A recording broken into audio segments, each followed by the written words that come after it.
So you were raised then by your mama and papa And granddaddy. and granddaddy. And like that was said, Laura Bell and Gail. No, Sam. Sam. Gail was your father. Samuel Marion Rogers. That was his name. And Laura Bell Calvert. Maiden name. Nee Calvert. That's the way it was. What was your mom's name? She was Laura. I'm sorry.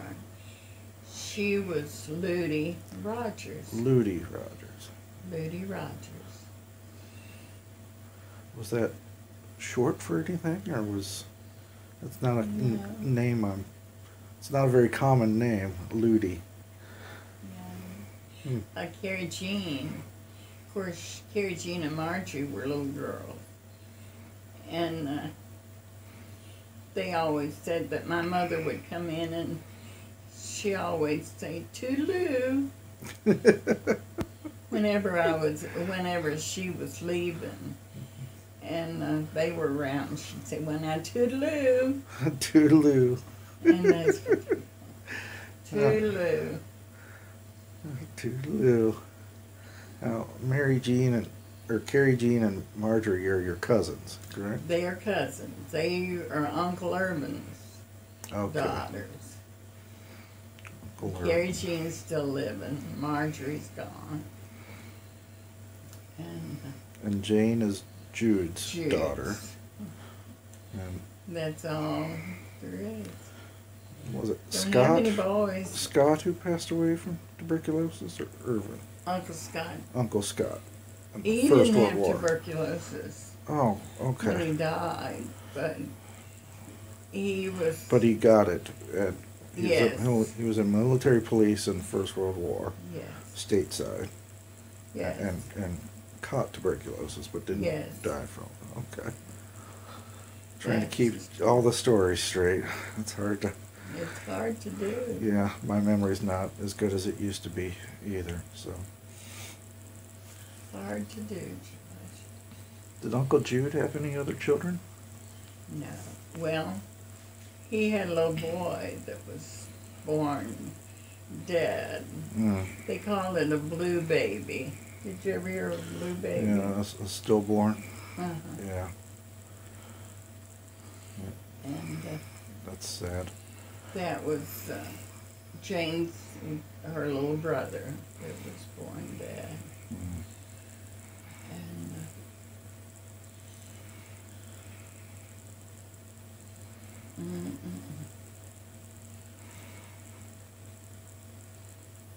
And you don't have any brothers or sisters that you know of. Because Gail Hawkins could have had more children. Yeah, sleeping on the new bedspread. Passed out drunk on the new bedspread. Well, he's not going to have more children doing that. But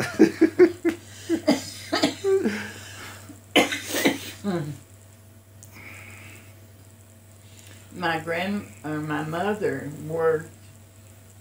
She was the secretary to the county health doctor, and how she contracted such a bad cold, and it ended up as tuberculosis. She went with the health doctor when they had the 37 flood. yeah.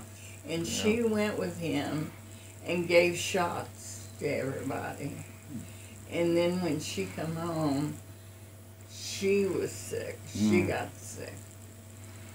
And she ended up with tuberculosis.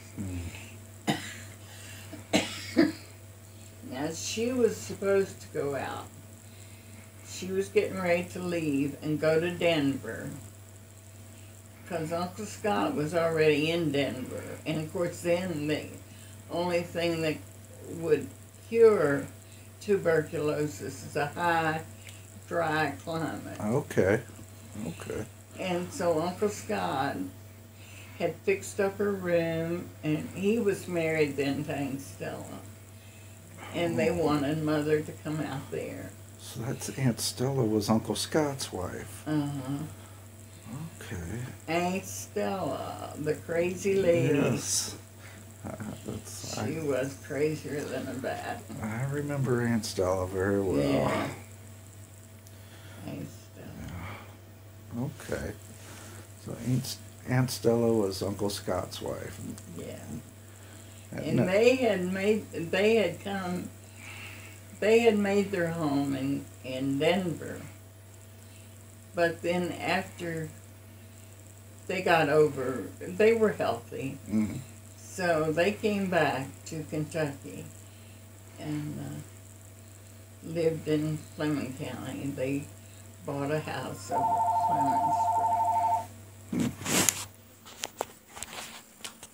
Wrong one. What did he say? He said, now if you get to feeling bad, we'll take you down to the hospital. I thought, no way in hell are they going to get me back down there. So, anyway. You got a little leeway right now. We'll let you sit around.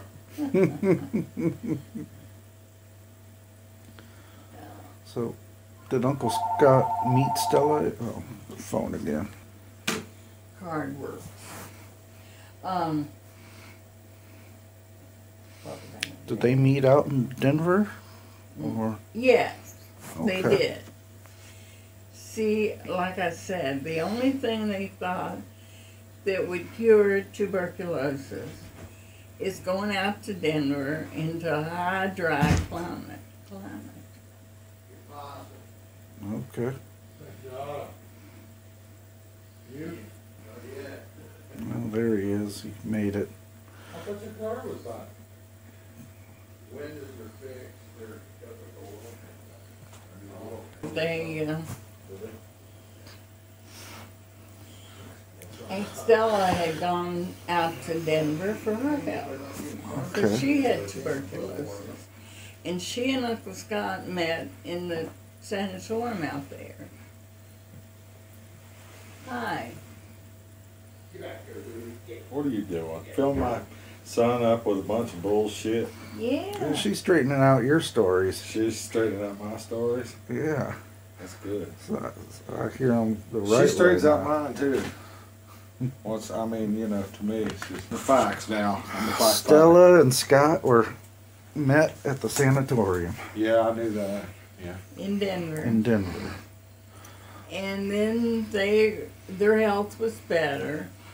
So they decided that they would, Uncle Scott did, that he started raising rabbits. Runs in the family. Yeah. He raised rabbits and he would dress them out and sell them meat rabbits to the people around in their neighborhood. And that's how come they went in the rabbit business. That was after they moved back to Fleming? No, That was while they were still in Denver. Colorado, or in Denver. Okay. And they would sell meat rabbits. And Uncle Scott would dress them out and sell them. And so then he had bought an acre there out in Denver. And, well, how come he bought the acre of land? He had, my mouth dries up with. Always, yeah.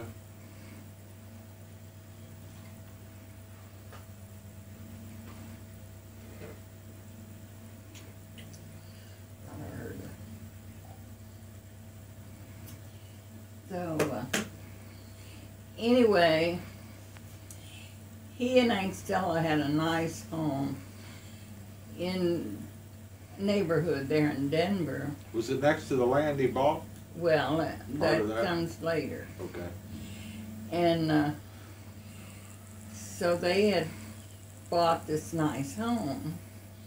Well, Uncle Scott still wanted to raise some rabbits, plus they had dogs. They raised Cocker Spaniels. And Aunt Stella, that was her pet project. And she'd send them all over, they went all over the United States at dog shows. And she had a handler that would take the dogs and show them.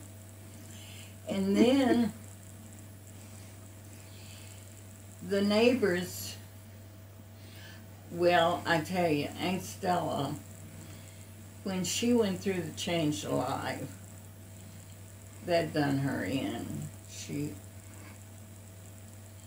She didn't know anything.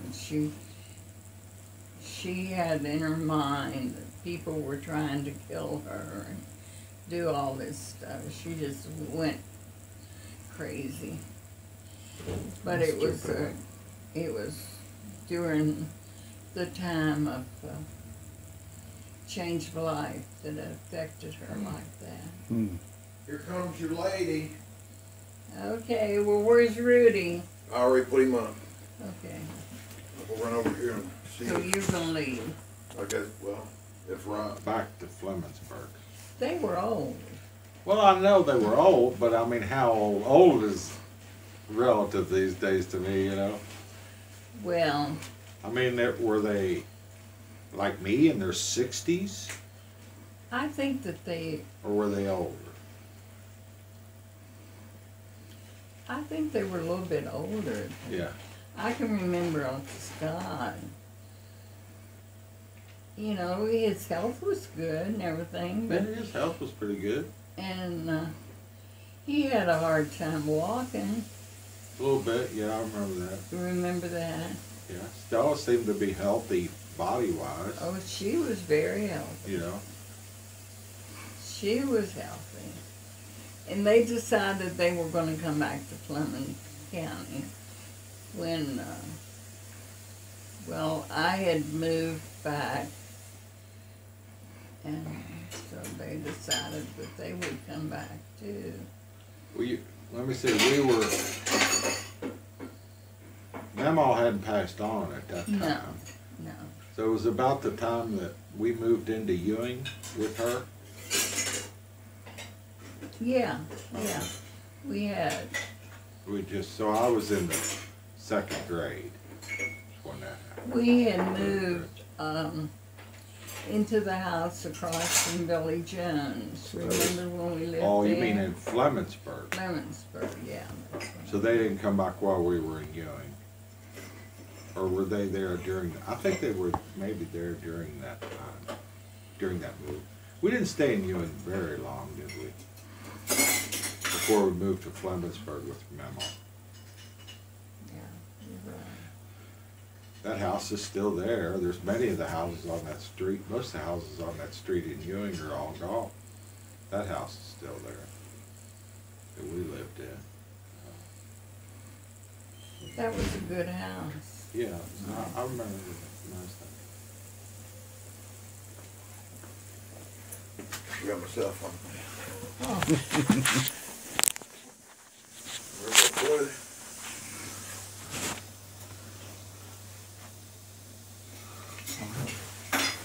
I haven't seen any of. So you lived in Ewing in second, third grade?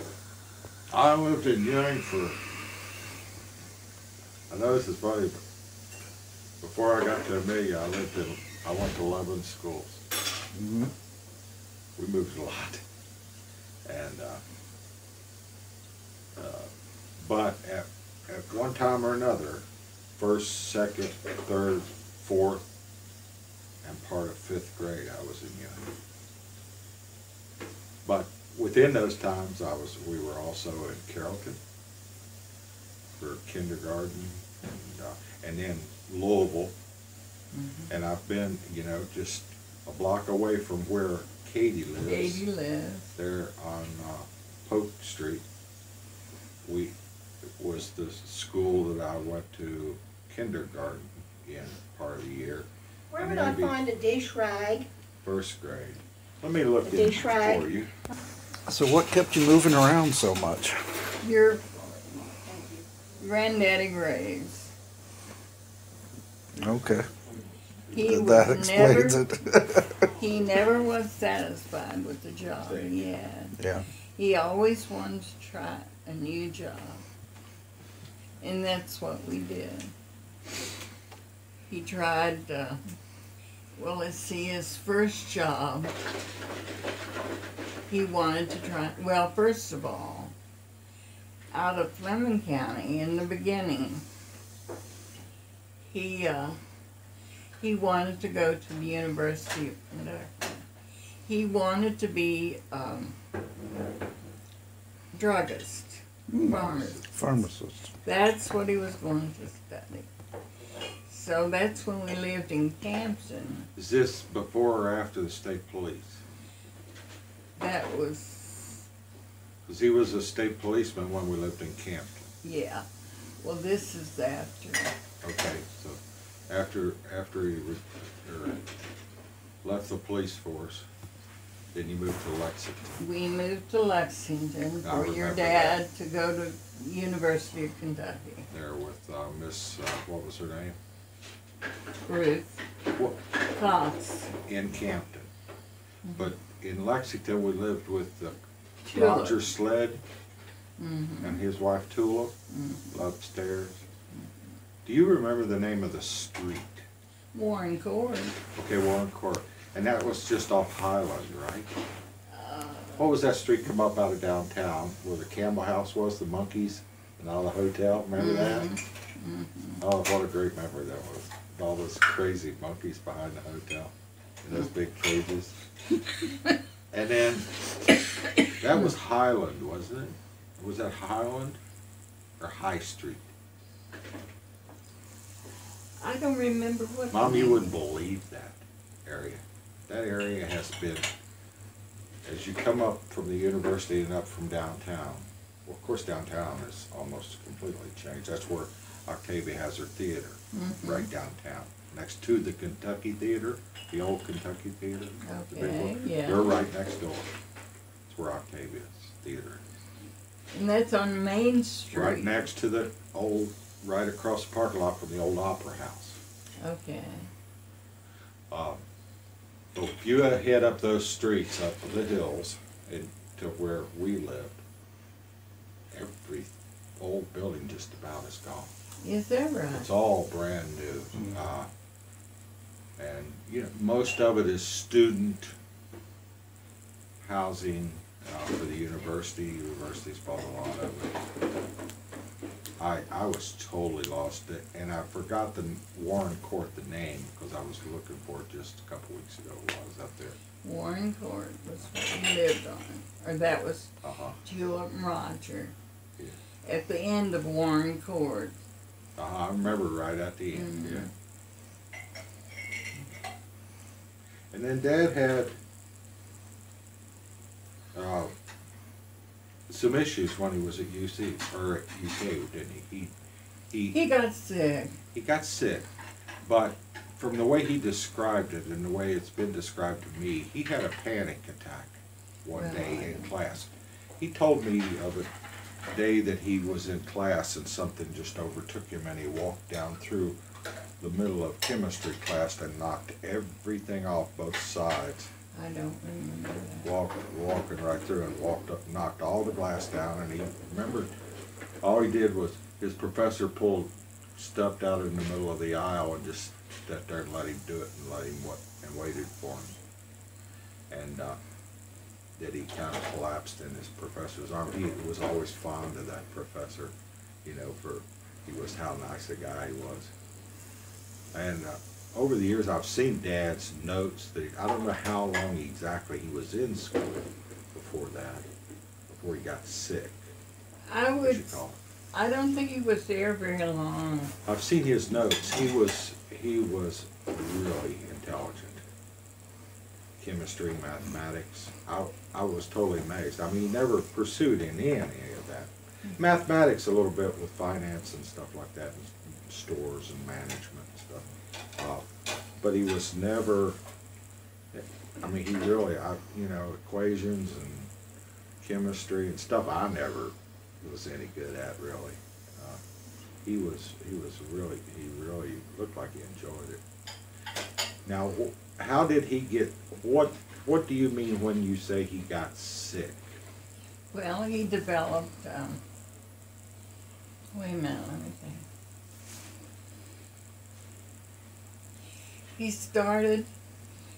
He started bleeding from the valve. Yeah. And that was the development of the ulcerative colitis that he And had. so he wouldn't have been, let me see, I was 2, 3 years old. You were 2. 2, so he would have been how old? In his 30s at most. Not that much, I don't think. So he developed that quite young. I mean,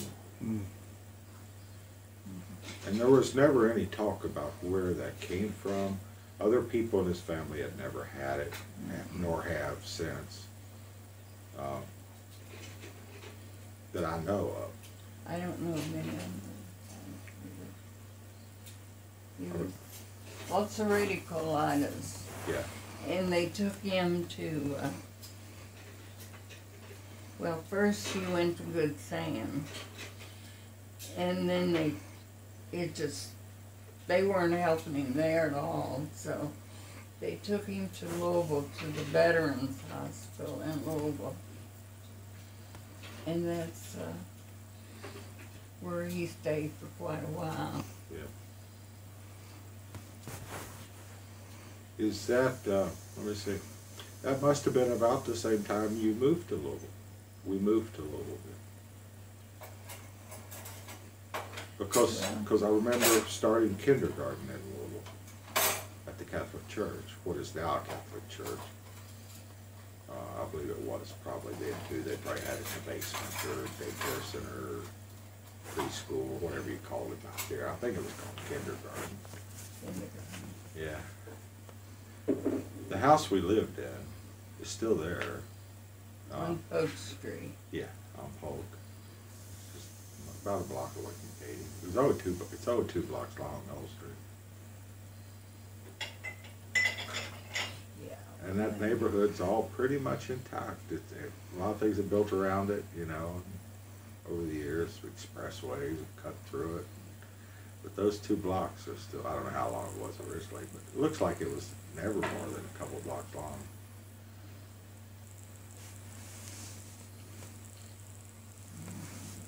And that's where you started to the first grade. Yeah, I remember having funny, I guess I was a dreamer and, you know, daydreamer even back then and so forth, you know, having these grand visions. I remember sitting in a great auditorium one day there at the church, like the main cathedral, had a huge big, they'd taken us in there for some kind of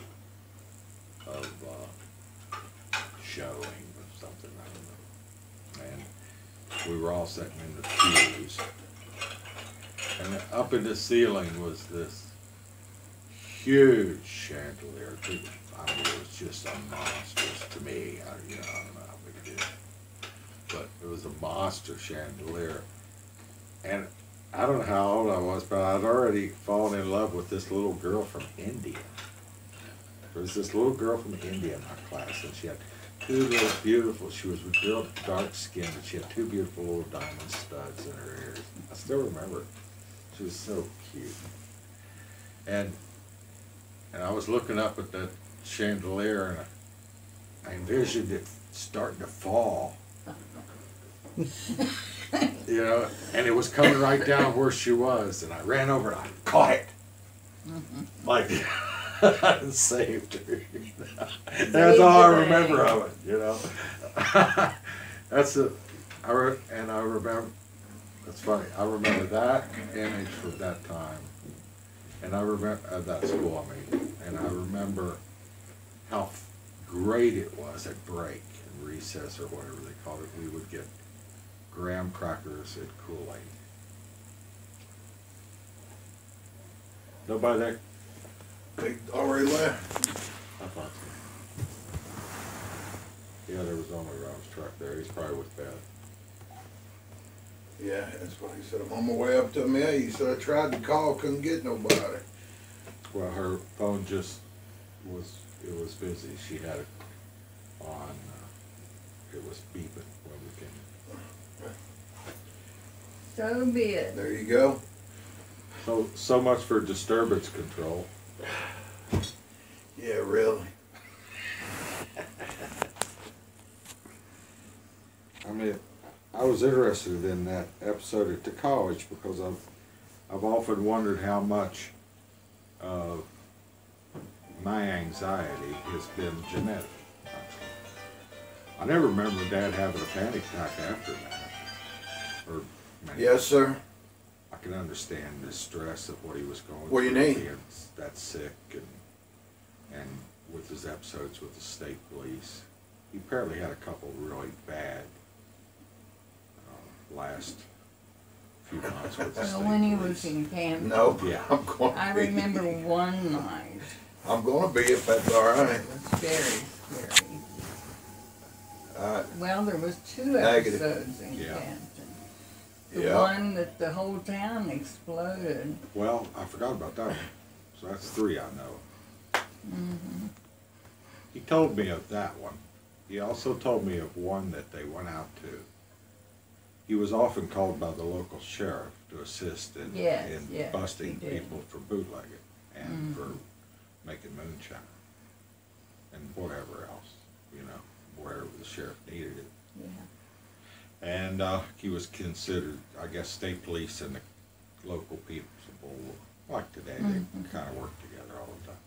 And he went out to bust a woman. He knew her. He knew of her anyway. She was an old, sweet, old woman. But they suspected her, somebody had turned her in for making moonshine. You know. So he followed the sheriff out and this sheriff's deputy. And they parked in front of her house, and it was in the summer, and there was smoke coming out of her chimney. Well, people cook with wood, you know, didn't think anything of it, but they went in the house, and the house was 90, 100 degrees in there, and the pot-bellied stove was raging. And he said that they went in, they couldn't figure out what was going on, and they told her, and they were looking around her house, and she let them in. They were looking around her house for a still, and they couldn't find a still. And then they, finally Dad went over to the pot-bellied stove, and it was raging, and he said, "You been cold, or you cooking on this, or what's going on?" And she, you know, just blew it off or something. He said she was like really old, like 80-some years old, and lived by herself, and he opened up the door on that stove, and the still was built inside that stove. daggone. In that big pot-bellied stuff. That's a time bomb waiting to happen. Well, all kinds of crazy shit. I mean, it was just crazy. Daggone. So they shut it down, and in those days, you didn't need a warrant. All you had to do was call into the judge there in Campton and say, "We've got this." And he'd say, "Yeah, go ahead and arrest her." That's all you had to do. And they, judge's deputy and Dad stepped outside, or the sheriff's deputy and the dad stepped outside, and Dad had to make a call in that he was assisting in an arrest. And this guy called it to the judge to get the warrant. And when they got out of their cars and came toward the front porch, this woman came out on the front porch with a Thompson submachine gun and destroyed the deputy's car. And Dad and this deputy dove in a ditch, and she's blasting overhead of him, and put a couple holes in his car, and then the sheriff come out behind her. He must have been in the back room or something. He come out behind her and knocked her down the steps. Her gun jammed, and they arrested her and took her in. And he said, but otherwise she was just as sweet as could be. She just got up in the car and got her purse, you know. But it shook him. He told me. He said that shook me. He said, I mean, to have such a sweet, innocent old lady, you know, come out and just literally try to kill you, blow your head off. It shook me. Then he told me of another New Year's Eve or something there, that when a bunch of college students, you know, college students forever have gone down to the gorge and down in there to party. And that a couple of them, or a whole carload of them, had ran over a man down in there someplace. And they were just kids, and they freaked out and called the police, and he had to go. And the man was still under the tires of the car, and Dad had to back the tires of this Jeep up off of this guy and, you know, clean up the mess and stuff. And he said that was about the end for him. He couldn't take it anymore. Who are you waving at? The cat Oh, staring at me. But I figured those, you know, he decided at that point that being a state policeman wasn't what he wanted to do. yeah. I know how it feels. Yeah. You know, after getting out of prison, right, you know. Right. I mean, it was kind of a delayed reaction. Exactly. You know, you had a day or two later, you're just like, whoa. And that's what makes me, it was probably attached to the panic attack that he had. You know, I mean, those are vicious and things that human beings aren't normally a part of, you know. He knows. You don't expect that people are that mean and vicious and cruel to begin with until you experience it firsthand, and then after then it's a life-changing experience. Ones that get up in your face running that head are the least ones to worry about. It's the ones standing there, like you said, smiling. Yeah, just this old lady, you know, smiling, not, you know. I learned that big time. Yeah.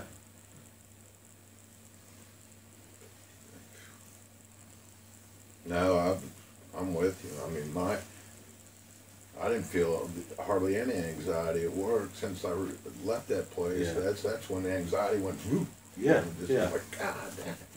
Right. Yeah, I can understand that. I don't know if that's would fall under like post-traumatic stress, or I don't know what that would fall under. But Well, sure, I mean, yeah, it's got a lot to do with that, I'm sure. They didn't know what that was. Shell shock. Shell shock, they probably knew what shell shock was. Well, that's what they call it, shell shock. abbreviated term for it. Yeah, that's what they call it, shell shock. Yeah. So then we went to Lexington, and we were in Lexington through Dad, you know, problems, and then we went to Louisville. And that was because he was in the hospital? He was transferred from I'm Big not Sam sure down why there? we went to Louisville to begin with. Was that it for you to us be closer to him in the hospital? Well, he was. See, I don't remember, but I remember. It seems like he was at the house, though I don't remember him a lot at the house. I remember Jane being there with us a lot. He was in the Veterans Hospital for quite a long time there in Louisville, and getting over the ulcerative colitis. Do you think that was months of time, or Well, weeks? I don't know. I know it was longer than weeks Okay. because that ulcerative colitis was hard to get rid of. Yeah. And Well, he really never got rid of it. no, he didn't. He kept it his whole life until he had it removed. Yeah, And so had he it had back. his colon. Until he had his colon removed, the bag put on. So, yeah. Then from Louisville, did we go straight to Campton?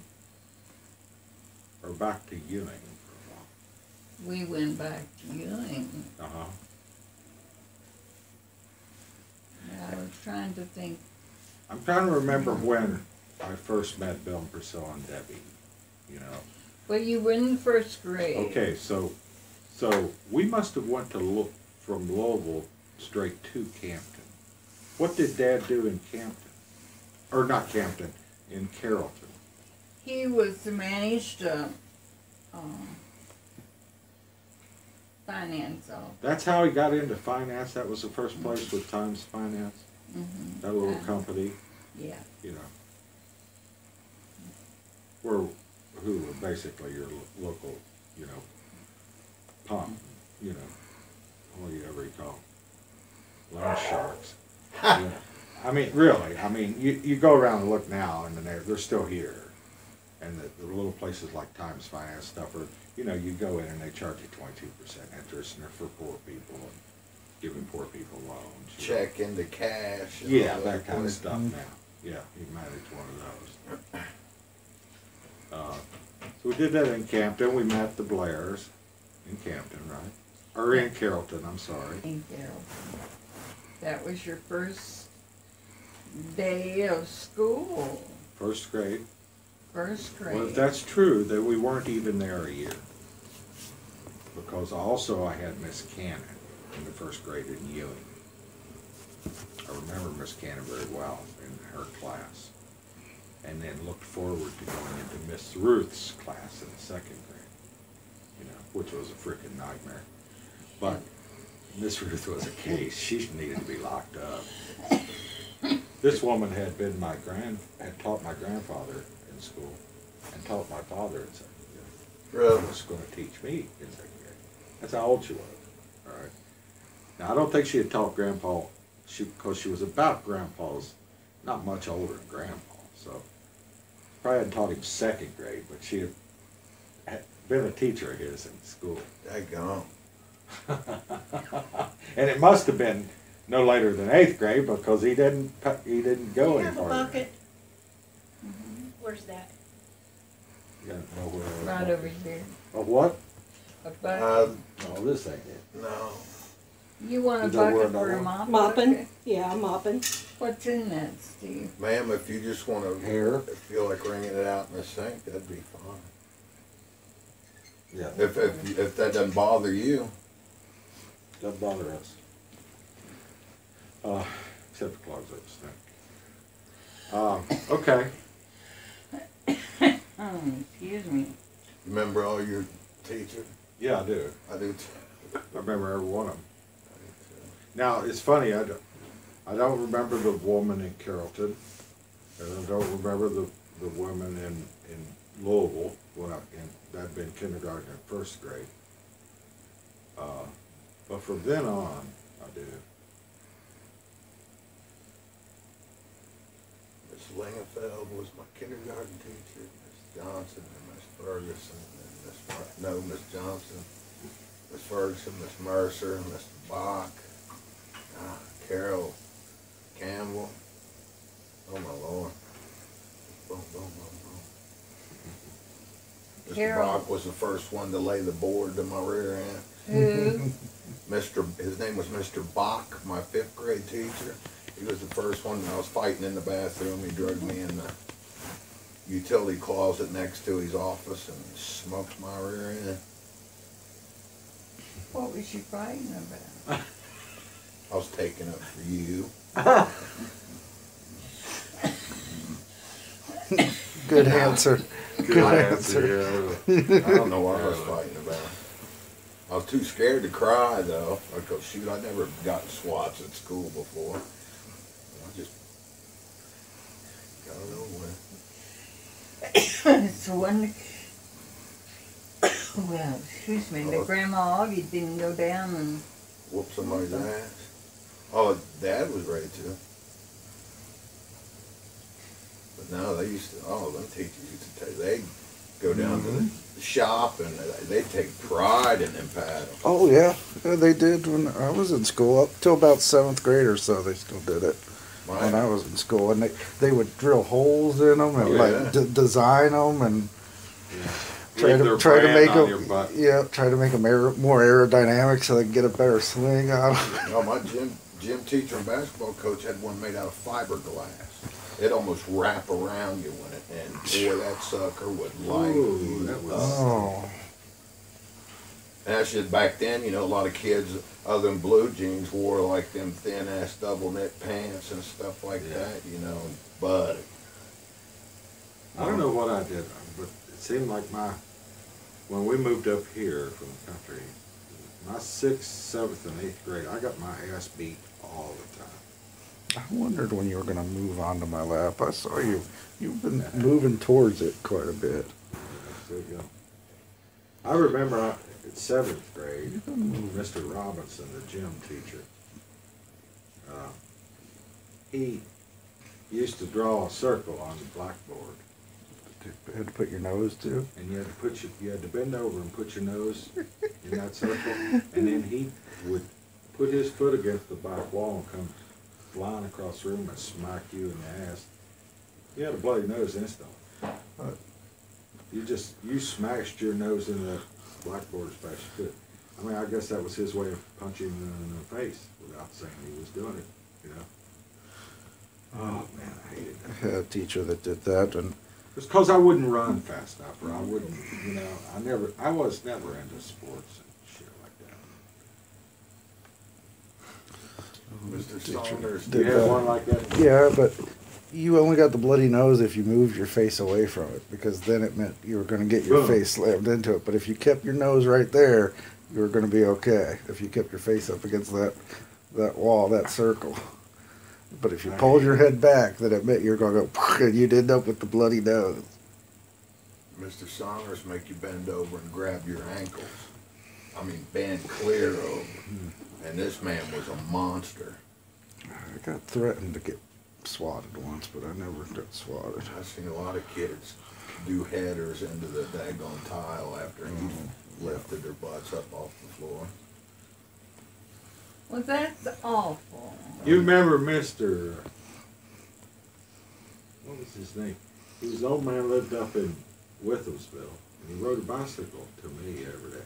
Yeah, what was Catholic man, had like 20 kids or something. Yeah. Neat, actually a neat teacher. He taught history in junior high, for me in junior high school. He taught history, and he taught back then, if you had any kind of problems, you were a slow learner, or you had mental problems or anything, or you were even or disabled, like you were retarded, you all got put in the same class. Bowman, Mr. Bowman. Got put in special ed class. You got put in the special ed. Judy Moore was in that class. And Judy Moore, she wasn't, nothing wrong with No. Judy, except she was tough. She was Earl Moore's daughter, that's all. I mean, she took no shit from nobody and was willing to tell everybody, boys or girls at school, she'd just kick their ass. Yeah. You know, and she'd get caught smoking. I was 7th grade, I remember her getting caught smoking. I mean, she was just a tough girl. I always loved, you know, hell, I loved her, you know, at times. You know, I just. And how about Neos that lived? Niehoffs were Catholics. I know they were And Catholic. they went to Catholic school. Okay. They did go to school with us. So they went to St. Thomas More and then went on to McNicholas. Okay. I remember. 'Cause I So remember. when did you move from Kentucky up to here, and why? Okay, we moved here, I believe, in '64. Yeah, 63. 63 or 64. Because John was just a baby. John must have really. been 1 or 2. Yeah, then. he was just a baby. The reason I remember the dates is that while we were living in Ewing, Dad bought his first new car. It was a 1962 Buick Special. Little red convertible, maybe. It wasn't White. red. No, it's white. With Looking at red. it now. Oh, me too. Yeah. Automatic. I remember being automatic. Except the top didn't last very long. That was a convertible that the top did. Yeah. And then, well, he bought a convertible. I mean, his next car was also a convertible, because that ended up being my first car, the '64 Buick that he bought when he moved here, or right at that time. You getting a little bit of sun there? You're happy. Because I remember I remember while we were living in Ewing, he bought that little car because he was driving back and forth to Cherry Grove. Right? Yeah. Okay, so I'm in maybe the 2nd grade. No. By that time I could have been in 4th grade, 5th grade. Well, 7th grade. Yeah, I was 11 years old. Yeah, I was 11 years old. Rob was 6, 5. Johnny was just one.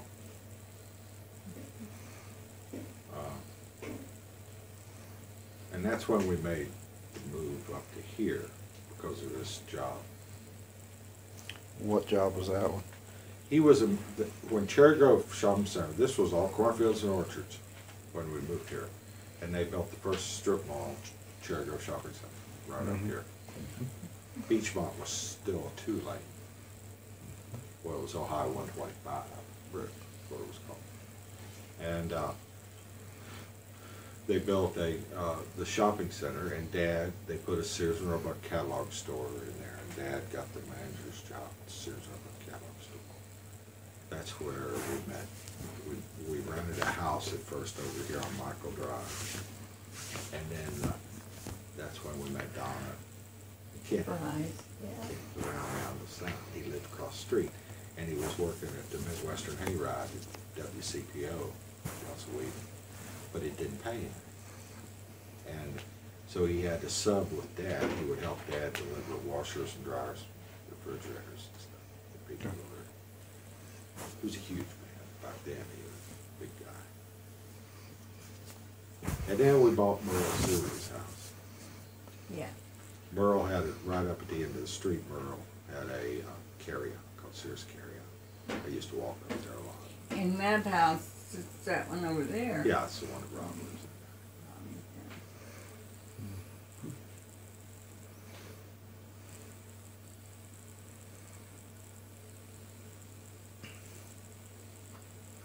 I'm trying to remember right in those times when exactly it was though that Memo passed away. And I didn't look at the date. I have the dates on camera, but I don't have them. Well, let me see. Because I was just there at Bethel Cemetery last week. We were, I know I was going through a anguish to have to leave her. Bob had told me, he said, now look,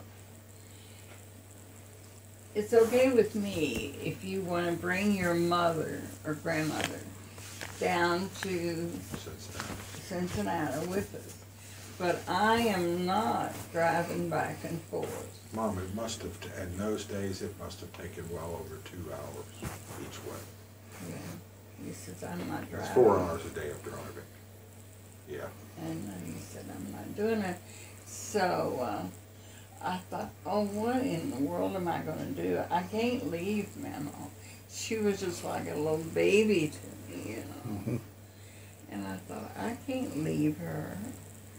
And so I remember one night that I was praying. I got on my knees and I was asking God to please direct me. What should I do?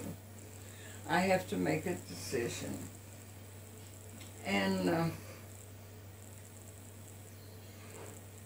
just like you would talk to me, the Lord spoke to me and said, you make your plans to move and I'll take care of the rest. And so the next morning I got up and I told Bob to go ahead and rent the house and that we would move down here. And so the next morning I got up and she died. She was dead. So that was right before we moved. Mm. That makes, okay, that makes sense. She had died. So she died in 63 or 64. Mm-hmm. Yeah, I think that's where. Just a segue, but still about family. At Bethel, I was there last Sunday at the cemetery. It's very hard to find. Bethel is nothing. I know. It ain't nothing. 2 or 3 houses now. There is a school there, but they must, I don't know where they bring the kids from. They ain't coming from Bethel. You know, it must be a consolidated grade school or something. There's hardly anything left. I had a hard time finding the cemetery. Did find it. It now overlooks a bypass. There's a bypass, 11 bypasses now. You don't drive through Bethel. It's a big 4-lane bypass that goes all the way through that area. You know, like That's probably why Bethel's nothing anymore. Oh, absolutely, absolutely. Bypass. Yeah, bypass. Yeah, I mean, just really, literally killed a lot many times. It's your turn.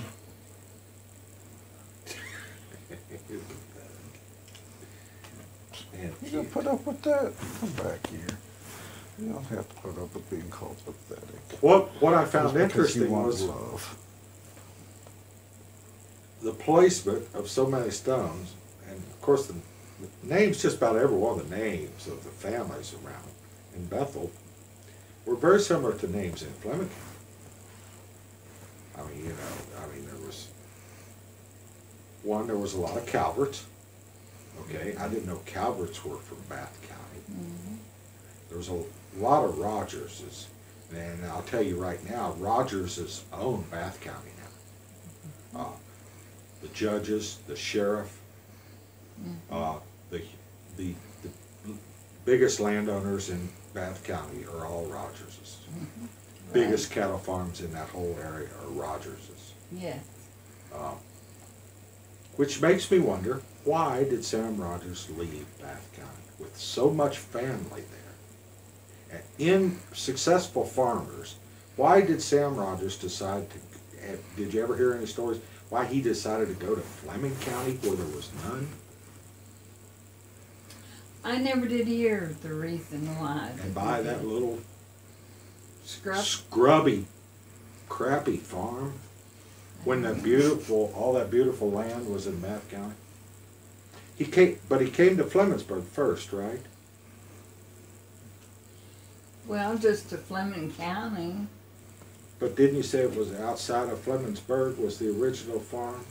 Yeah, it was off the Kendall Lane. You had to go back Kendall Lane and go in there. And that's where they lived when I was born. Right. And they must have stayed there a few years, right? Well, Or did they? no, they stayed there for a long. Did your mom pass away while they were in Flemingsburg? Or was it at the farm in Ewing?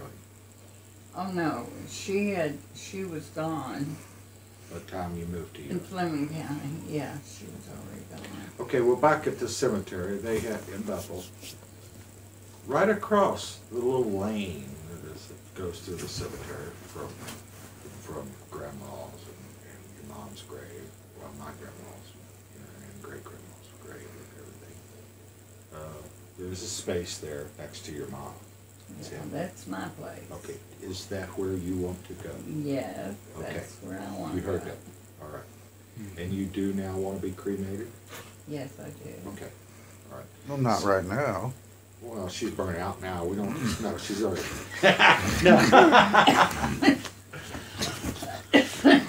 Yeah, that's where I want. Okay, well, right across the little lane is a whole bunch of Hawkinses.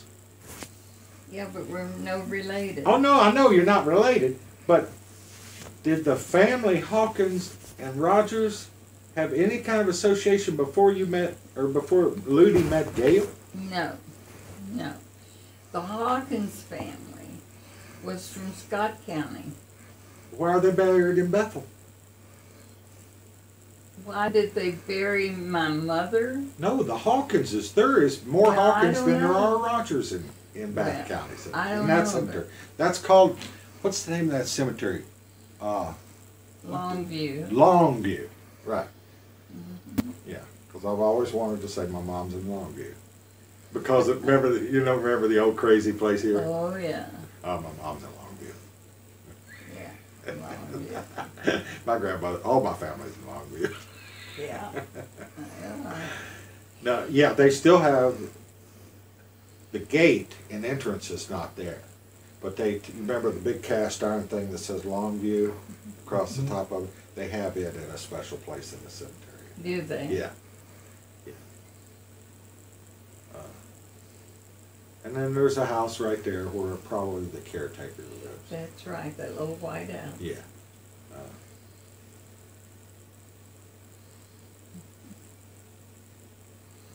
Yeah, there was lots of Calverts, lots of Rogerses, predominantly lots of Hawkins, lots of Vices. Now the Hawkinses there was no relation to my family.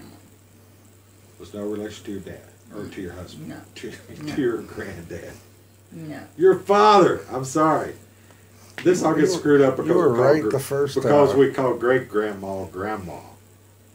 You know, there's a step missing in there for me. You know, because I still think of my great grandmother as my grandmother. Yes, you call her mom often.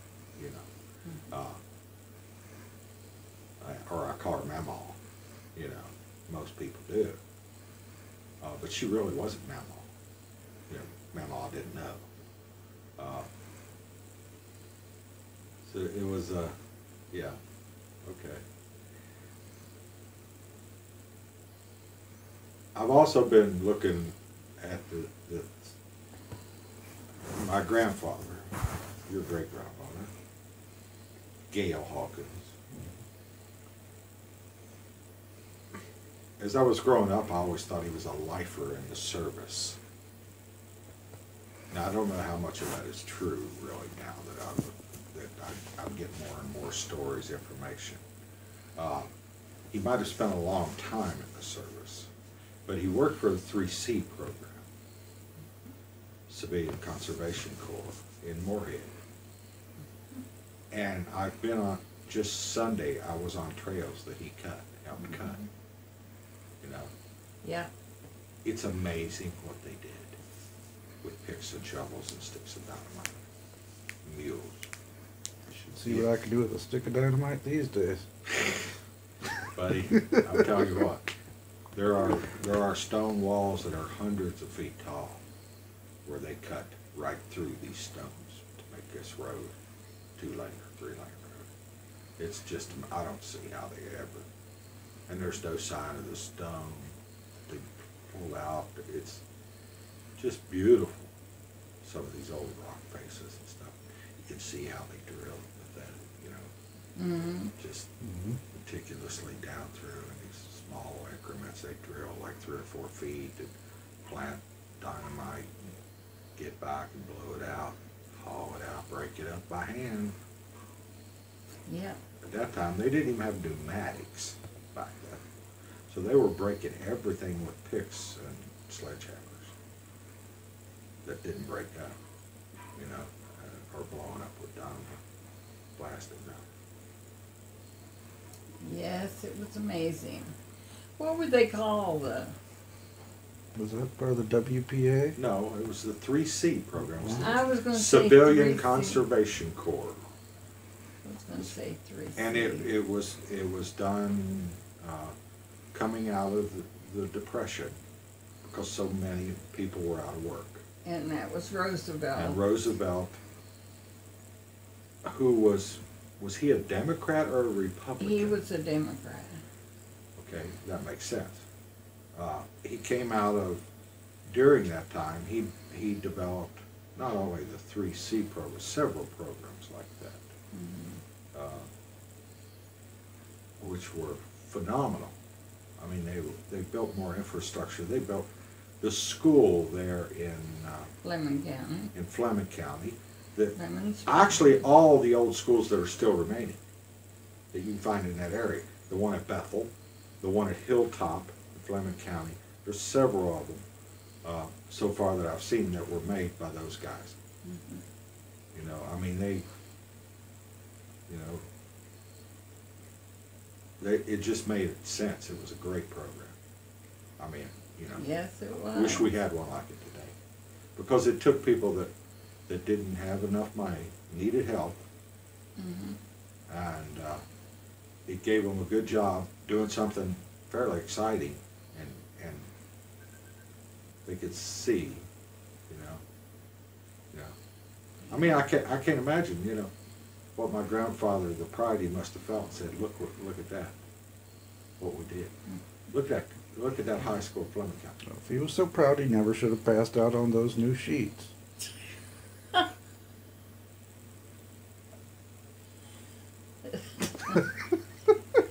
Is this a fill in the gap story? Is this a fill in the gap story? What the hell is that? That's funny. I told him the story of my father and mother, that mother was going to college. Yeah, she was in Moorhead Teachers in Moorhead College. Teachers It was College. called, And that's where she met my dad. yeah, and the theory is that that might have been where you were made, in Yeah. Moorhead. In Moorhead. But the story, Jude, Mama, you know, she was always afraid somebody wouldn't have something to eat. Memo. Mama sent Jude up to Moorhead one day. That's a long trip. Well, back she then. sent him up with a box of groceries Uh-huh. for my father and mother. So they were living together in Moorhead. Well, they were married, but then they had married. Oh, okay. They had All right. married in That's a good Berea. They went down to Berea. Mhm, got married. It's like going to Vegas, yeah. Like it. That's They good. went to Berea and got married. And anyway, I don't. But she was going to the. So Jude showed up. So Jude showed up with the groceries. With the groceries. And the other. And my daddy was passed out drunk on the new bedspread. That grandma had bought. No Yes. doubt. Okay. That mamaw had bought. And sent. And that was a sin. Yeah. Right. So Jude just And told- Jude, being the hoity-toity Prince of Peace himself, felt it necessary to go back and tell Memaw that. No, he didn't go back and tell her. But that's- He just loaded her up right there. Oh, he loaded Ludi up, Yeah. Grandma up, Yeah. and took her home. Took her home. And that was the end of my father. Well, you don't pass out on that new bedspread. No, I mean that's both funny and very sad. It is It's sad. very sad. I mean, how many times has Bill passed out? If somebody came in and physically took you away, Well, you know, I mean, we can't imagine that today. no, You know, that's what happened. and her pregnant Mhm. with you. Well, that's what Well, happened. no wonder he had a bad taste in his mouth for your family. I mean, really, Mom. He wakes up. Cleaner, When a vacuum. yes, I don't know where it's at these days, Mom. should be around the corner.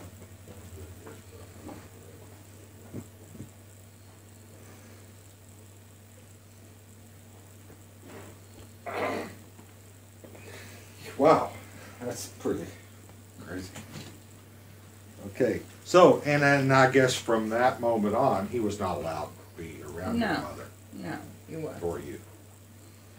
They would threaten basically blows and all people And for being passed out on the bed. the new Do you bedspread. think it was the bedspread or him being passed out? If it was the bedspread, that's one thing.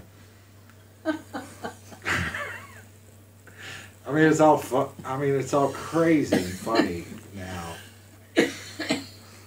But it seems like that the important part of this story that's carried through the years is not that he was passed out, that he was on It was the the new new bedspread.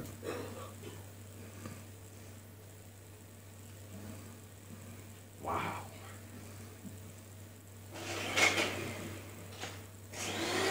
I ain't never getting a new bedspread.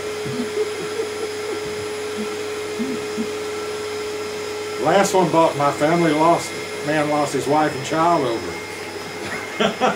That explains why we never really did have very nice bedspreads. That's right. That's why we never bought new bedspreads. I didn't know why. I just always felt weird around them.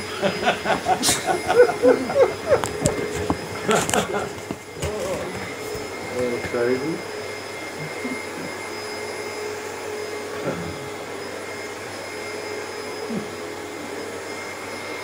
Crazy family, Josh. Well, interesting. I mean, and the more I learn, especially now that being down in Moorhead, to learn that whole side, because I really, the big piece missing, well, I mean, I learn pieces like this all the time. This is crazy. What a great story, you know, part dad to the family. But, and further explain the differences, the split up between your mother and father. You know, why I never knew my damn father. Because of damn bedspread. New bedspread. But, and also today it was until today that I realized that she actually lived with him in Moorhead. Could that have been they were housed in the college? She was housed in the college, he was living with her? I don't know. Or did they have a home, actually? They didn't have a home. I think they were just... I mean, not that they bought one, but I mean they rented a house or something in Moorhead. Yeah. Wow. I have visions of what I think they were living in an apartment Sure. in Moorhead. And they probably would have had house apartments and stuff like that in those days. I lived in Normal Hall. Norma Hall was an old frame building, the original one. Isn't that crazy? Isn't that crazy? I mean, cycles. Repeating and stuff. Yeah. That's what this bracelet's all about.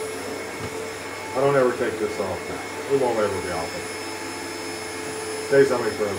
It's about, it just is one big continuous loop.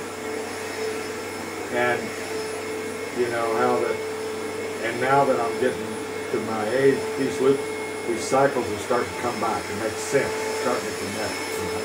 Getting the stories that connects the dots gives you a better sense of who and where you came from. And answers a lot of personal questions, you know, feelings that you have. It's just great to learn this stuff. You know, really great. Well, so somewhere after that, I guess they pulled her out of school and she didn't get to graduate. No, she didn't graduate. So her mother, Mama, pulled her daughter out of college, did not let her fulfill her dreams,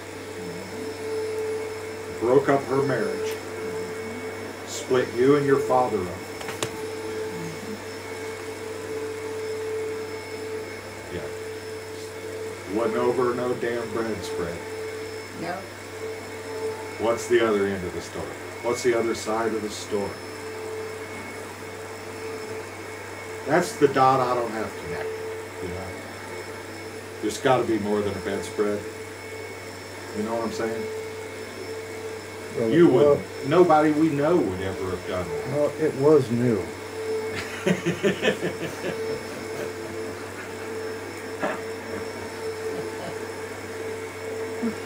Nobody we know would do that because nobody we know would have a new bedspread. We'd have a new bedspread. You're so right, man. You're so right. That's mine.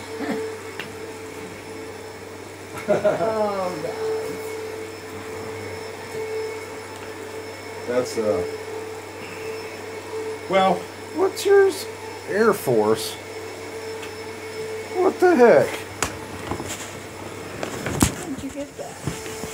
do we have the wrong jackets? No, it's supposed to be Navy. You got the Air Force one. How did we do that? I don't know. That's the one I bought. This one? No, I bought the Navy one. I don't know why you got an Air Force I mean, one. it's just the one I bought. That is too weird. Look at that. That's crazy. See? More things are out. Cycles. I gotta go out and get my coffee out of the car. I'll be right back.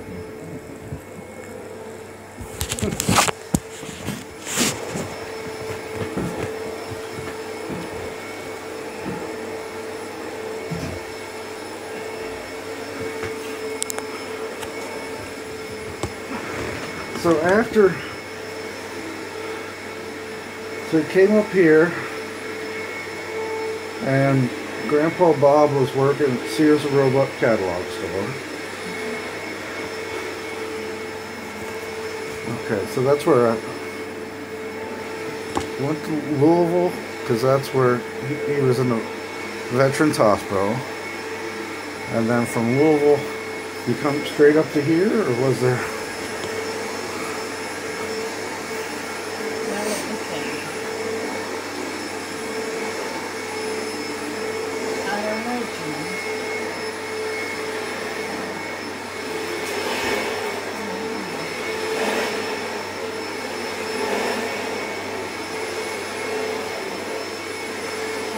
Think about it.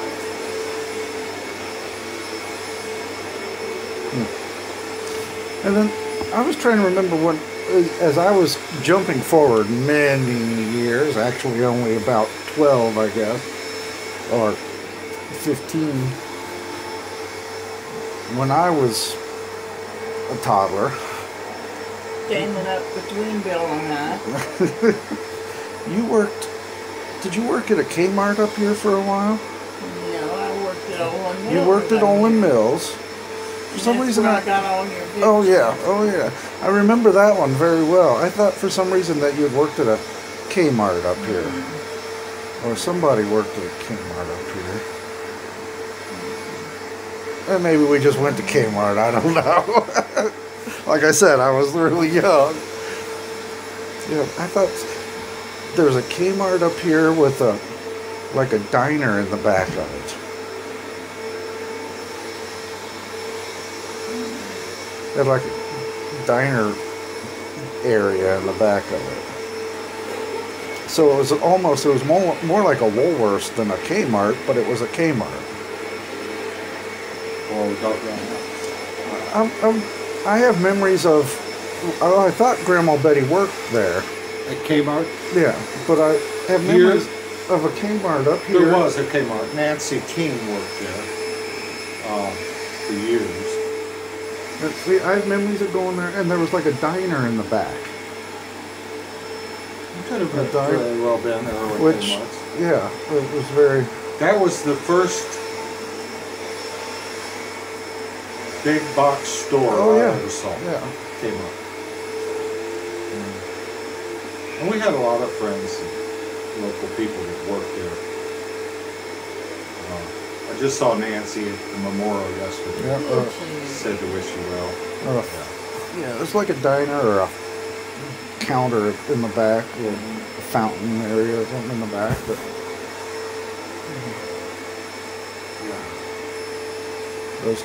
so it was almost like they were trying to be. That's where Woolworths did. Like they were trying to be like a Woolworths, but they were the first big box store, and they were making that transition from a Woolworths kind of five and dime store to a big box store. In the original Cherry Grove Shopping Center, there was a Woolworths. Okay. And I had a friend, one of the first good friends I had here, was Greg Moore. I don't know if you remember Greg Moore. You remember me collecting coins. Yeah. Greg Moore's father got me and Greg into collecting coins. They lived over on Loda Drive, across from Miss Berry. Okay. Okay, you remember that street? Yes. Right across the street from it. They had the first, what's called a bi-level home in this area. Split level. Split level home. It's still there. A friend of mine that I met when I moved over there a few years ago lives there. He's a real nice fellow. But I remember going over there and spending the night with Greg. And his father was the manager of the Woolworths. And him and Dad were friends.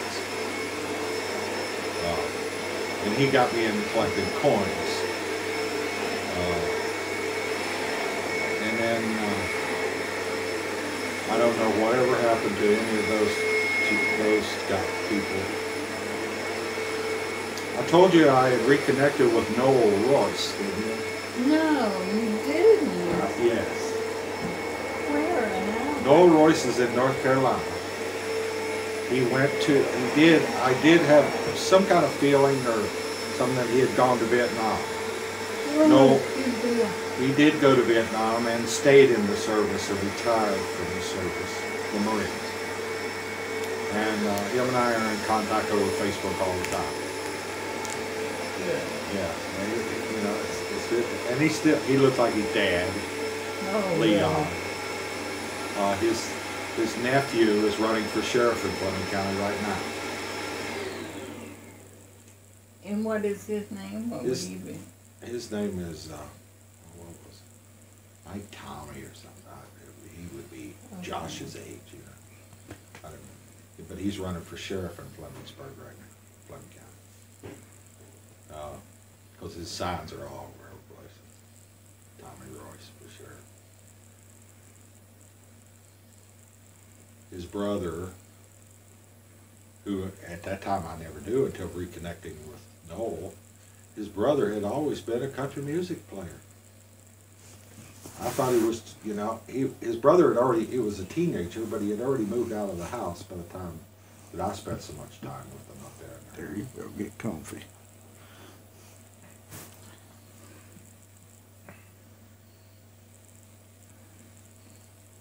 You're a good girl. And me and Noel are quite different politically and everything. I mean, I can tell that I can't wait to see him sometime. You know, we both hope to see each other again. Well, we're real different.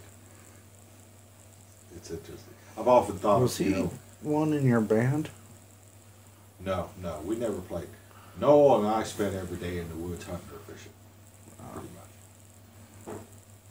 We fished every pond that we could find. We hunted we turned over every outhouse we could find. We were locally doing hoodlums. But not, you know, we weren't the real bad boys, but we were, you know, we were mischievous and we're pretty daring, you know. But, you know. Want me back? You made the other rooms? Just the living room. That's what I got. That's all. You're just holding on to my hand now, aren't you? Yeah. Oh, I tell you. So Grandpa Hawkins, after that, probably went into the military. Can I get your blue folder here? Okay, Sure. go ahead. What was I going to tell you? After that, I mean, they never tried to get, Grandma never tried to run away and be with him that you know of. She never. Well, he married after. Well, yeah, but it was after many years. So married, wouldn't that I be- know of. Wouldn't that be wild to find out you did have brothers and sisters? I'm not sure that she doesn't have brothers and sisters, because the Hawkins family around Paris, Around Paris. yeah, Kentucky. are pretty famous.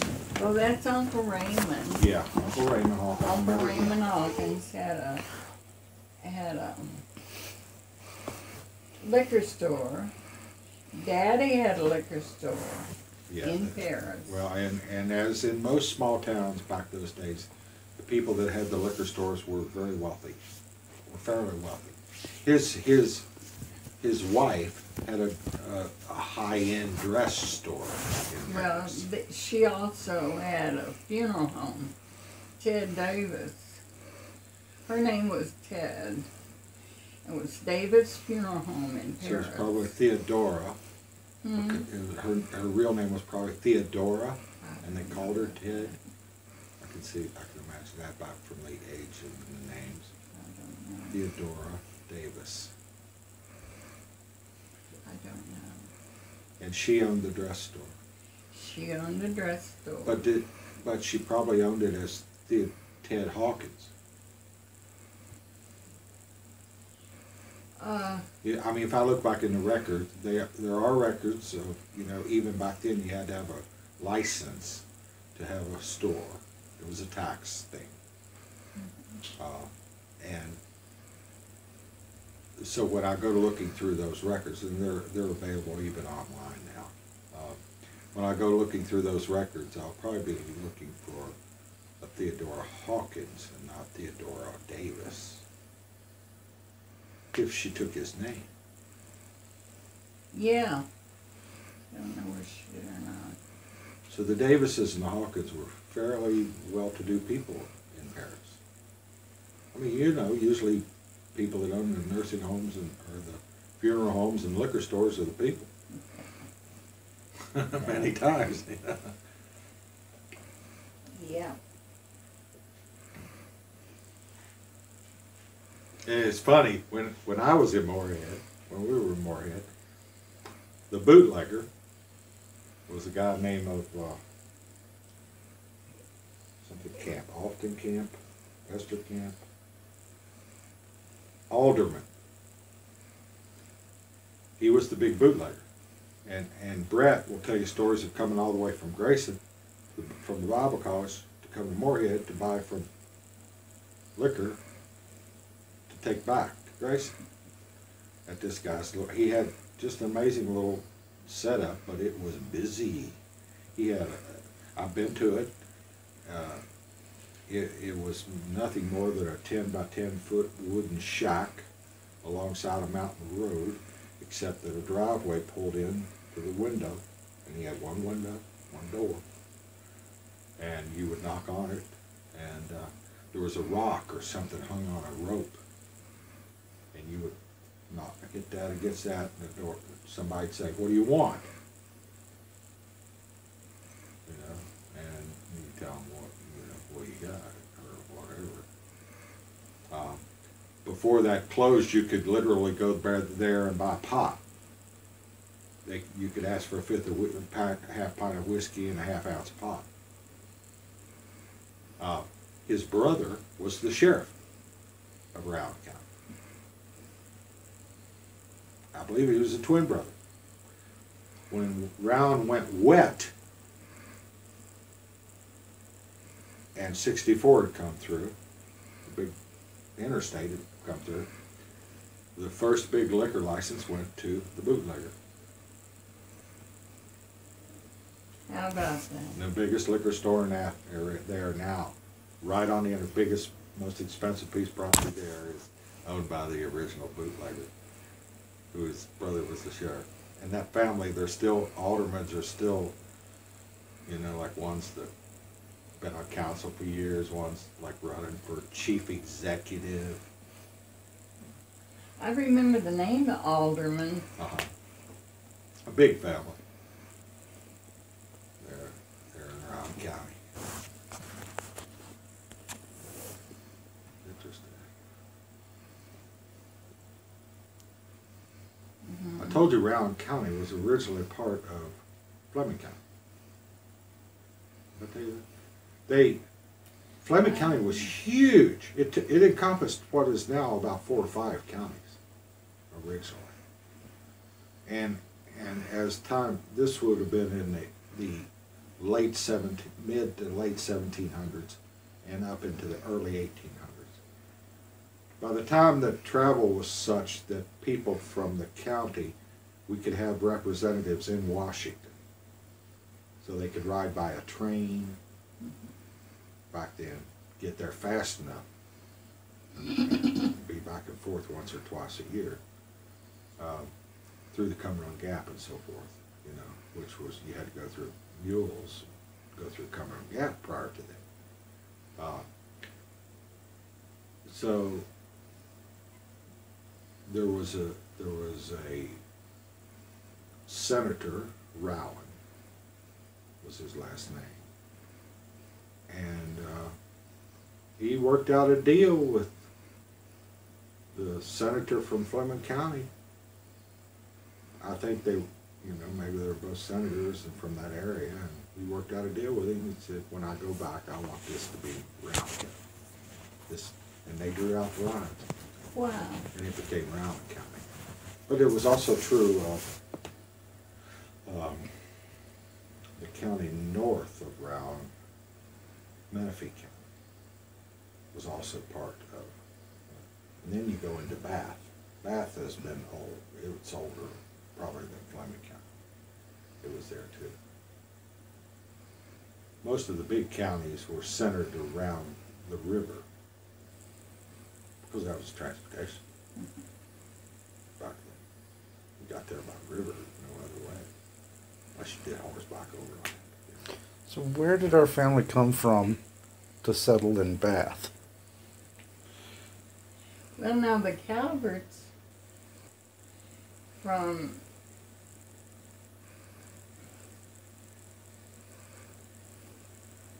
let me think. Oh goodness. They came from down south, but I don't know exactly where they did come. But I know the gal. Yeah. Yeah, the family name is prevalent all through the eastern shore. You know, from Maine all the way down to Florida. And that's Calvert, not only Calvert, but Rogers too.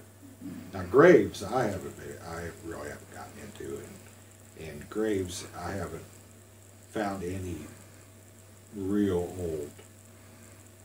You know, I haven't found anybody past 1800s that were Graves. Now the Fultons, you know, grandmother Fulton Molly, they were pretty prevalent in the East. Some of the, you know. So Graves married Fulton? Yeah. My grandfather Lloyd Smith Graves, S. Graves, who you'll see me pop up pictures of once in a while, the player, the musician, artist. He married Molly Fulton. And they were big landowners, big farm owners. Any connection to the steam engine? No, I don't know. I don't know yet. Any connection to? Robert Fulton invented the steam engine, the cotton gin. Okay. Not the cotton gin, that was Eli. That was Eli Whitney.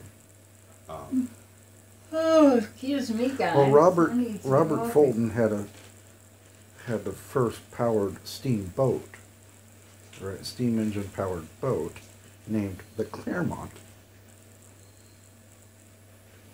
Do you know where? On what river? On the Ohio. River? Mm-hmm. Very interesting. They're called the Clermont. It was Robert Fulton's I steamboat. can probably look that up. Most of those types of boats back in the day were built in New Richmond. New Richmond was a much bigger boat yard than Cincinnati ever was. Mm-hmm.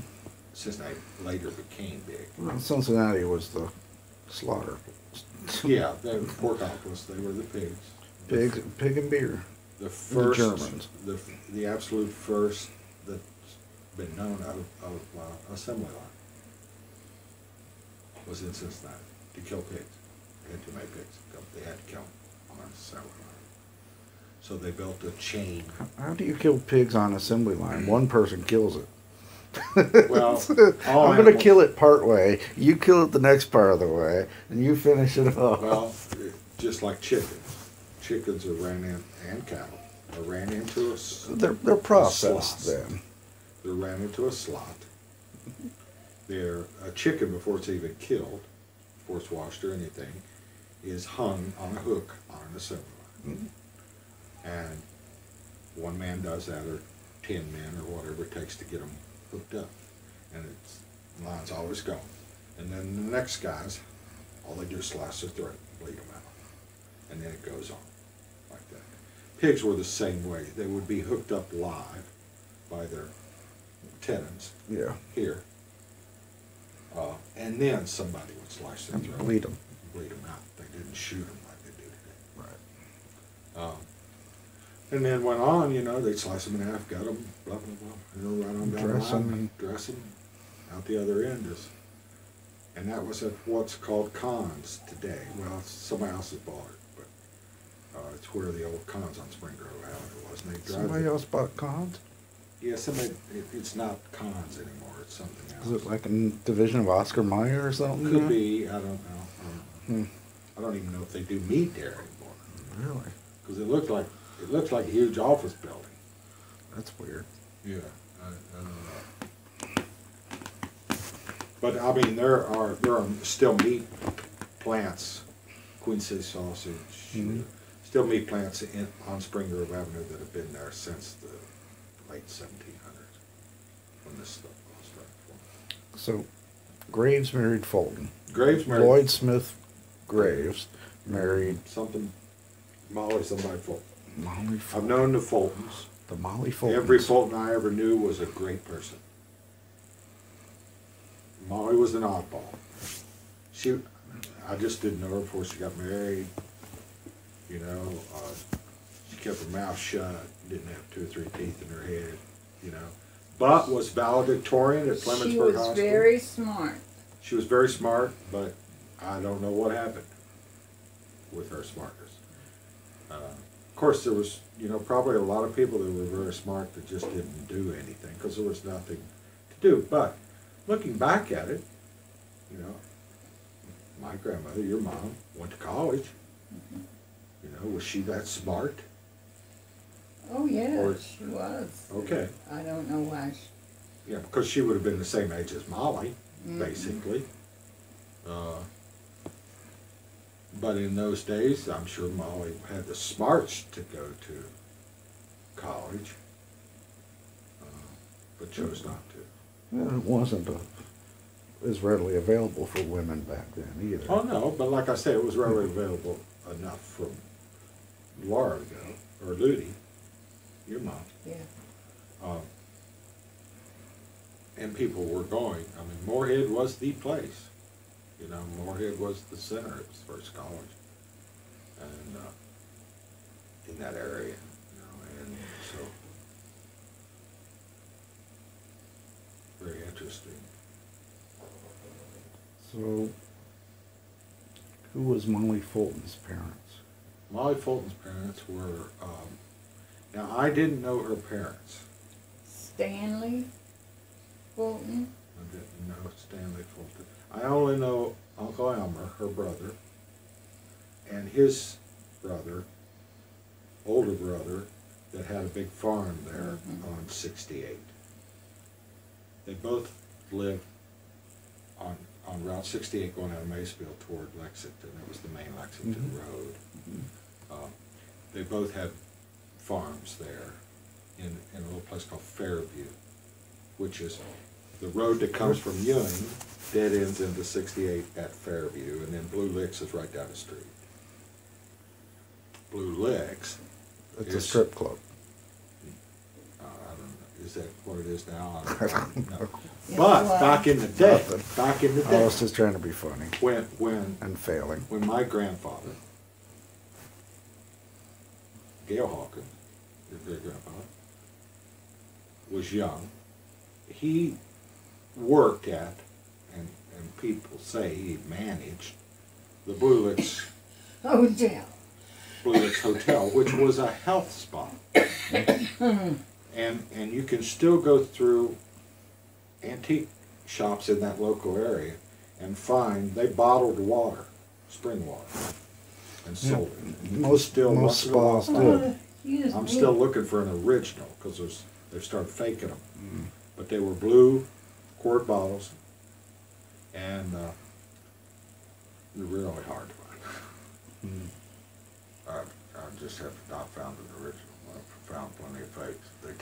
They reproduced the stickers and put them on every kind of bottle. See my quart jars and shit, you know.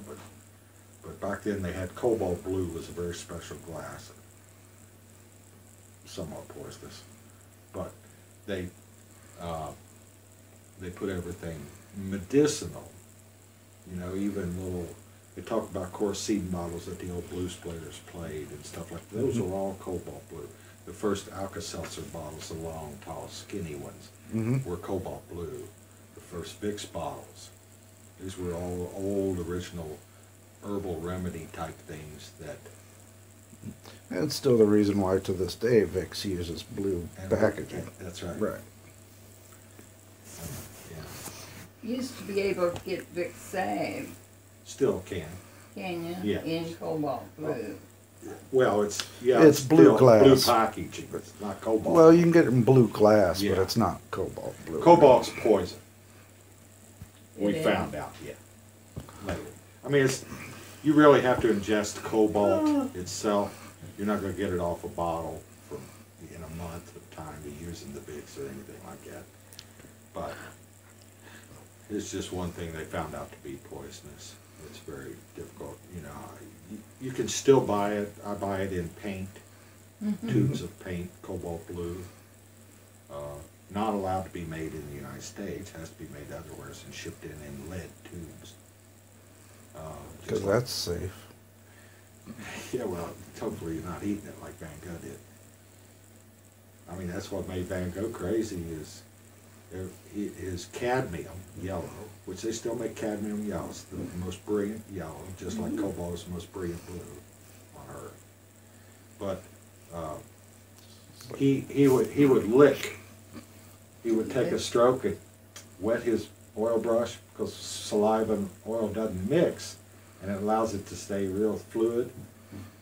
He'd do this with this, and he used the yellow, cadmium yellow, cadmium red, and cadmium this, and cadmium. And it drove him crazy. I mean, that's why he cut his ear off. He went crazy. He just went nuts. It was all cadmium poisoning.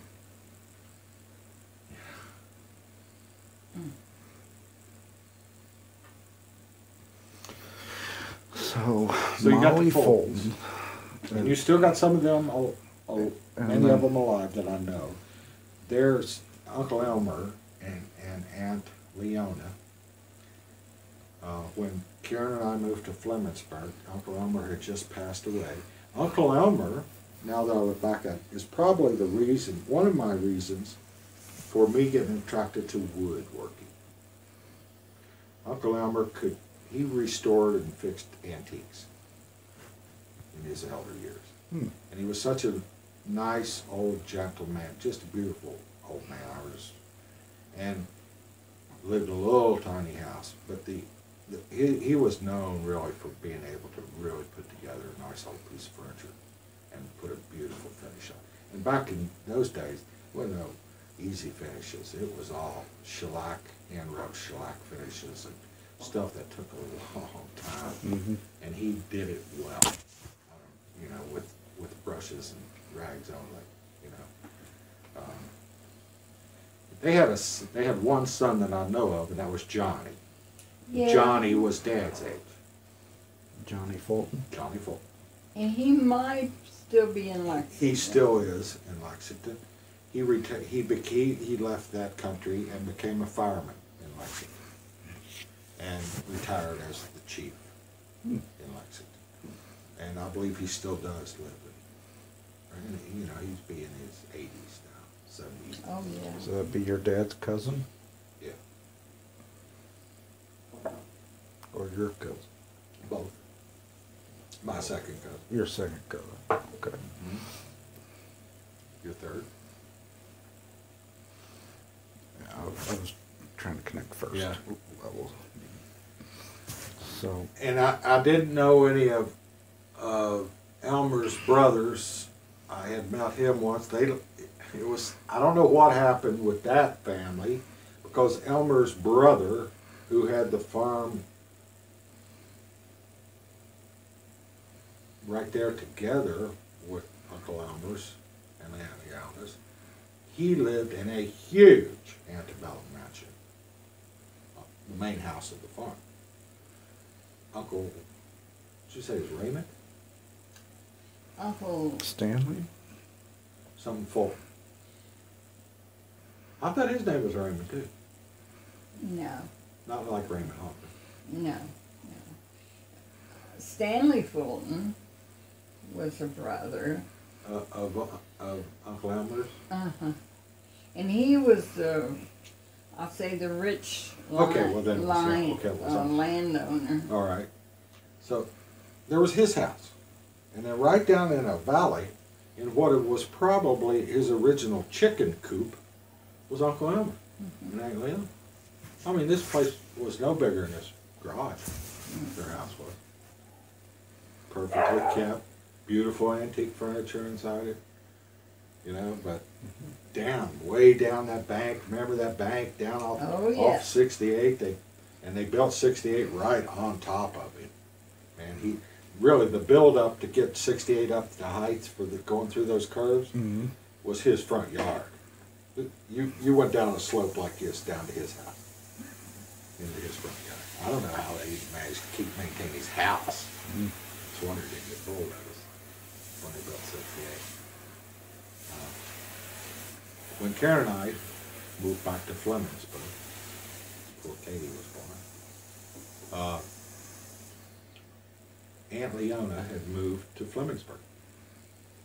And she lived in a trailer up near Uncle Irvin's, up in that area, up on that hill someplace. And we would often see her down at the Cozy Nook there in Flemingsburg for breakfast or lunch. And she was just as sweet as could be. She was the first lady that I ever knew had breast cancer. Really? And she had breast cancer and had one of her breasts, and that made such an impression on me. Wow. Because when she had her breast removed, they didn't do any pretty job. Yeah. It was nasty. Well, they ain't improved that much. Oddly enough, you know, I mean, they do as good as they can, but boy, it's, I don't know, it's still an awful procedure. I know that well. Of course, you know it well. I know it well, too. Yeah. How old were you when you had breast cancer? I was, I don't know how old I was. I'd have to figure that out. In 72. Yeah, it was after I was out of high school. I remember that much. Was it after you worked at Mercy Hospital? Over in Mariemont? Steve, I don't remember. I think it was 72 that I had my first, I found the first lump on the right side. And then I went to the doctor and he found another lump on the left side. And they took both of those off with my breast. Yeah.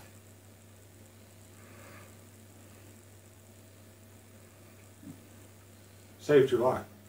Yeah. Of course they did. So I thought I was alive already. Well, it could very well have been. But that when would you have were a made little it boy. 80s or late 70s, early 80s then. So.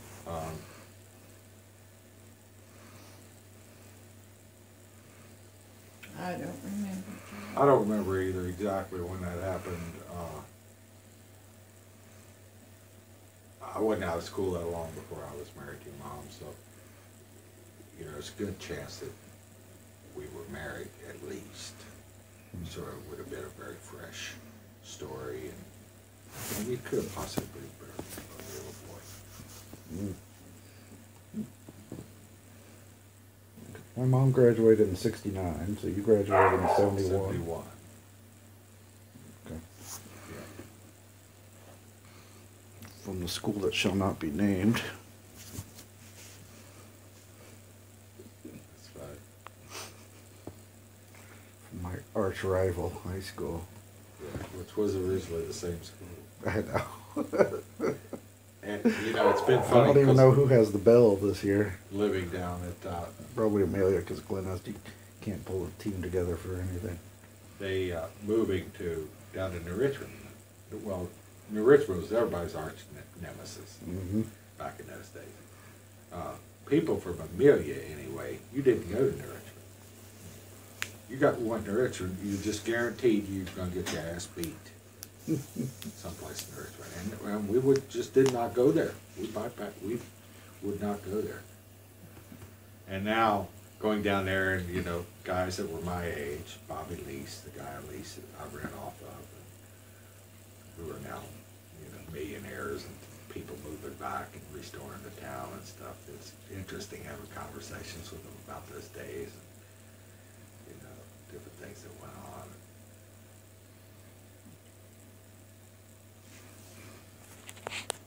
So who was Lloyd's parents? Who were Lloyd's parents? His parents were, I knew him as Poppy, his dad. I believe I called her Richie. Yeah, but I wouldn't have called her Richie. Ruthie. Ruthie. Ruthie. Rushi. Rusha was her real name. Ruscha. Rusha. Rusha. Stockdale. Right? She was a Stockdale. From But- Flemingsburg. A name like Rusha, I think Hungarian, almost. You failed. Probably. There seems to be in that family a Eastern European bent. I can't find any skis, you know. Any Yeah, what, honey? people their last name ends in SKI, like Brokowski or anything like, which were typical of a lot of Eastern European names. But Stockdale was definitely English. Mm-hmm. But there's a body build, a genetic body form that comes out of Eastern Europe. You see it in every painting of Eastern European people out in the field. Make yourself comfortable. And they're big, pear-shaped people. You know, bigger on the bottom than they are with big, huge backs. Lumped over like this. It's just their normal bodybuilder. It's just, and even if you see movies of people, there's some great documentaries about people that region, the original people that region out now. And one's called The Beautiful People, about people that still live up in the mountains and stuff in that area. And shit, any one of them could be Rusha or Molly. They all look just like Rusha or Molly. But now Molly wasn't kin to Rusha. And there's a group of people in Molly's family that the genetic line still comes through, seen perfectly in Wanda and Robin. And most of the girls' kids. It's almost an Oriental influence of some kind. Like there's some Oriental, Yeah. well, but it's because of their almond-shaped eyes, and the slimy almond-shaped eyes, which are also true of, you know, Eskimos, a lot of American Indians from the east or from the west. Not the Cherokee, though, you know. So I'm not sure where that goes. You know, Wanda and Carol think that in the family there were gypsies. How were Wanda and Carol related? My Aunt Wanda is my dad's oldest sister. Okay. She's still alive. So, Wanda, Don, and Robert were siblings. Yes. Okay, the siblings were from the top down. Wanda. No, Betty Jo was the oldest. Didn't have, she passed on. Didn't have a bit of the Graves look. Big. I mean, if you look back at the Romans that came into Europe and took over the Celts, fought with the Celts and dominated that part of the world, The nose. the head, everything. I mean, you could shave me bald and I look like a statue. Oh, okay. Is Julius there anything Caesar. else you'd like me to do? I mean, it's real. No, that's all. It's eerie. He always brings Maybe not it. serious. You'll see them. You can see my profile on frickin' coins. I don't know about Check. that. The nose, yes. The rest of the profile is more The head, No, the there's forehead, nothing is else. is more Nothing else? Okay. Anglo. angle, Call you the mean office like and see this? if I can. No, I mean Okay. Anglo, Northern European. Yeah, but it was the Romans that brought the Anglo to the Celts. No, or maybe it's Saxon. The Viking came down. Norse. I think that you'll find out that the Vikings were of Roman influence. I'm not sure. Vikings weren't born in a cave by themselves. I mean, they are a mixture of people, as were the Celts. Okay, so Betty Joe. Okay, you got Betty Joe. You got three girls. Betty Joe, then Dad. Then Wanda. Then Eleanor, Okay. lives in Lexington. Okay. Wanda still lives in Carlisle. Well, it's, yeah, Carlisle. And Eleanor, and then Donnie. Donnie's youngest. So, Now, of all those people, Betty Joe has a daughter named Brenda, still lives in Fleming County. Married a guy by the name of Carol Weiss. Very old family from Fleming County. And Brenda still lives there. My Betty Joe married a man by the name of Charles Hutton. The Huttons were a very large, well-to-do family from eastern Fleming County toward Moorhead. You'll still go through, there is a town called Huttonville. There is a little place, I believe it's in, what's the name of that town? Out past Tilton, up in that area, where there is a Hutton, still Huttons have the funeral home. Hillsborough, the funeral home in Hillsborough. Bob Hutton. Is Hutton Funeral Home still today. I just passed it out the other day. All that area has been bought by the Amish now. Is that right? But I'm so thankful because it is the most beautiful land I've ever seen. Some of them. I got a chance to see a couple times the land of what they call the Blue Ridge Valley in Virginia.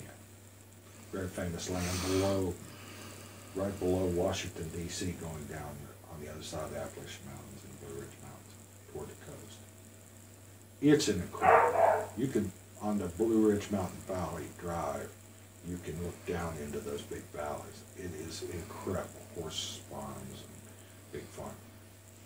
Eastern Fleming County, it ain't got nothing on Eastern Fleming County. Now, Western Fleming County is totally different. It's rocky. It's, tough land. It's just real different. But it starts to get into the foothills of the Appalachians in Eastern Fleming County. And it's just beautiful, the valleys and vistas over in that area. That's where my friend Teresa and Adrian was the potter. Yeah. Which I'll take that pot today. You keep Okay. telling me to do it, and I keep forgetting to do it, okay? I'm driving his truck today. Okay. Adrian's truck. Teresa was a Pettit. Okay. You remember Pettits. She grew up, went to school in Flemingsburg.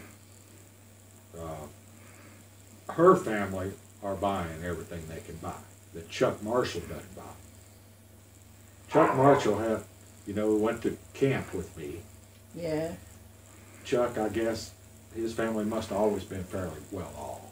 I don't know anything about him, but he became real estate. His father was in real estate, I believe.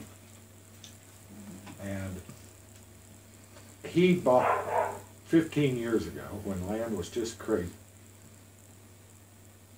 he bought every farm he could put his money on in Western Fleming County. so Doug need to go out. He wants out of his room. So, has she left? Yeah, she just left, didn't she? She hadn't left yet. Oh, okay, never mind. No, she's good. They want me to stay till 4. Oh, okay.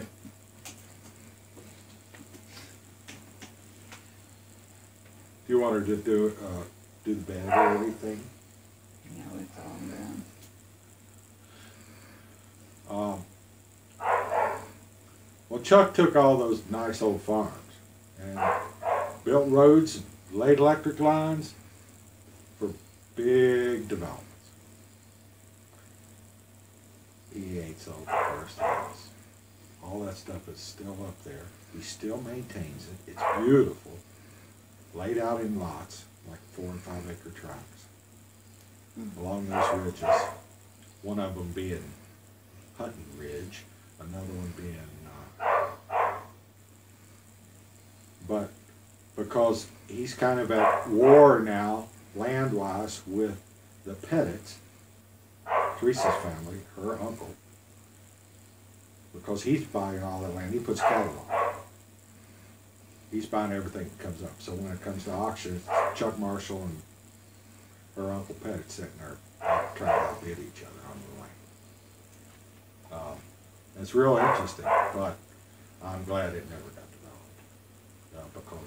And I'm glad Chuck has always kept it. He never let anybody put a trailer on it. Because it seems like every little development might be 100, 200 acre development. He was selling in 10, 20 acre tracts or something like that. One person would come in and build like a $500,000 home.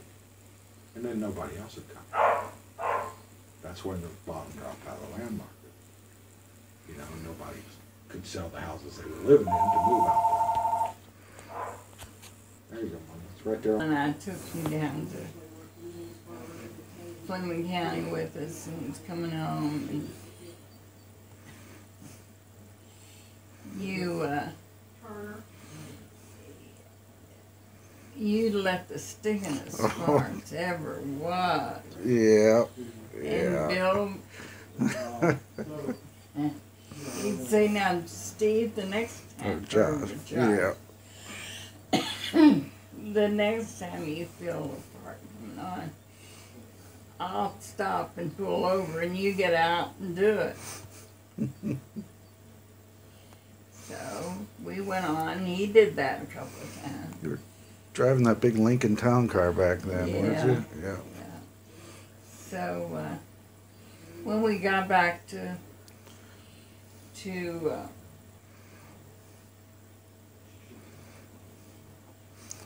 Lynchburg, Hillsboro. Lynchburg. Yeah.